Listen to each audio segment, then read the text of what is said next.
Governor Allen, another topic to cover, the District of Columbia, capital of the United States of America. Currently, it has some sort of representation in Congress. For years, it didn't.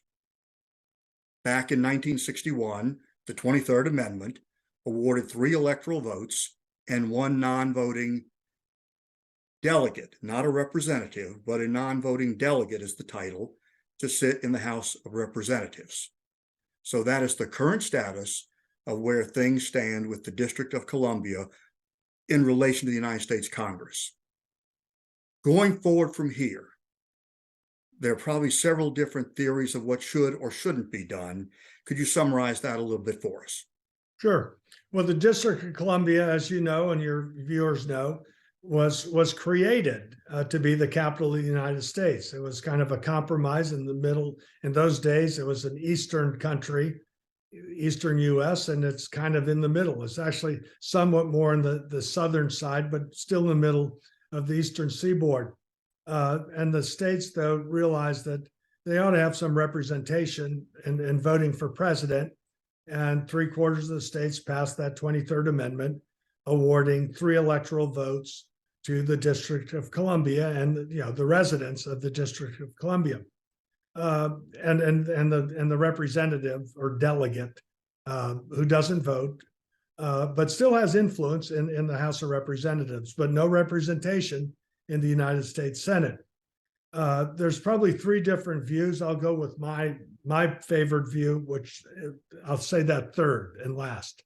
All righty. One side is saying the District of Columbia should not be treated as a state, because some say it ought to be a state, and that's that view, because it's a district. It doesn't have the ability to do what states do, and it's small. It can't handle its own trash. It can't do this. It can't do that, and it's too small to be a state. And it was never created to be a state. It was created to be the seat of government, and so nothing should change from that. The other side is it has whatever the number of say it's 1 million people, 800,000 people, whatever the population is they ought to have representation in Congress.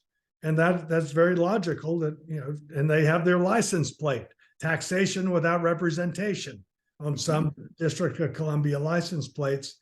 And there's a logic, and that's certainly a worthwhile principle. My solution, and some people agree with this, is let's look at history. Part of the original District of Columbia is Arlington County, Virginia, and some of what is presently Arlington and part of Alexandria, Virginia. That was retroceded or given back to Virginia in the late 1840s. They said they didn't need it, and it was given back to Virginia. And so what I would do is you take the federal enclave part of the District of Columbia, where the White House is, the monuments, the Supreme Court building, the U.S. Capitol building, the downtown mall area, where no one lives other than those who are the residents of the White House. Retrocede all the rest of it, give it back to Maryland. And for a period of time, there will be a member of Congress from that part of the district that is now retroceded or given back to Maryland. Then the Maryland senators would be representing all the rest of the District of Columbia. You would also need to repeal, though, this 23rd Amendment that you just talked about.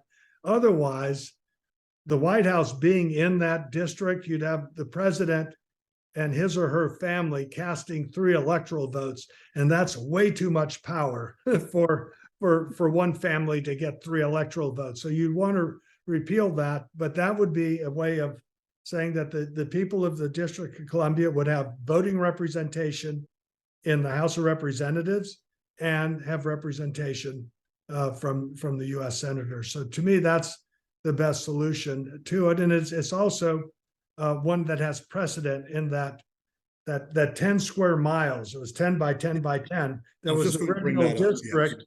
Was part of it was in Arlington, Virginia, that was retroceded as the term. That was a legal term back to Virginia. And so this would be a way of doing that, but still having your federal enclave again with the museums, the White House, the Capitol, the courthouse, and so forth, where no one lives other than the White House, and then that's a way of solving that where folks in the District of Columbia would be represented. And again, it'd be by Maryland, but that's where it came from originally. For those who may not have seen it, I've seen maps that show the old 10 by 10 or 10 square mile, 10 by 10, making the 100 square mile enclave. And some of the maps of Northern Virginia, for those who are not familiar with the geography of that part of the state, do still show that with some hatched line, just to give people a feel that if you could look, a good part of it.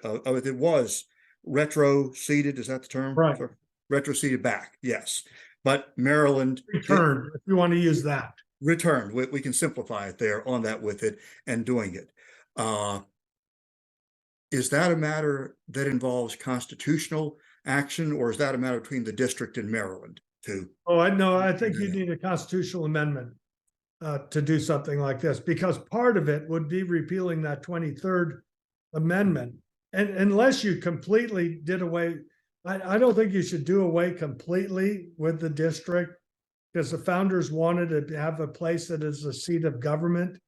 I'm not sure if they ever envisioned it would become this populated as it did. In fact, that in the late 1840s that they said, oh, we don't need all of this on the Virginia side, where now is the Pentagon and obviously a great deal of there's forts and so forth. That's Arlington Cemetery's there as well, but they probably didn't envision the government being as big as it is. But the point is, there probably still should be that federal enclave. But I'm just thinking that that would be a way of having taxation with representation, but also having your federal seat of government, national government, but having representation for the people. And because I just don't think the District of Columbia has the attributes that you'd want of a state. It's just not a state. It can't feed itself. It can't do a lot of things that states normally could do. Well, if it all came to pass, could turn those license plates, taxation without representation, probably into collector's items. So there's always that possibility as well. There's something in doing. No, they're very smart license plates. It's good marketing by the leaders of the District of Columbia. And certainly so with it. Again, Governor, thanks for your insights. Much appreciated.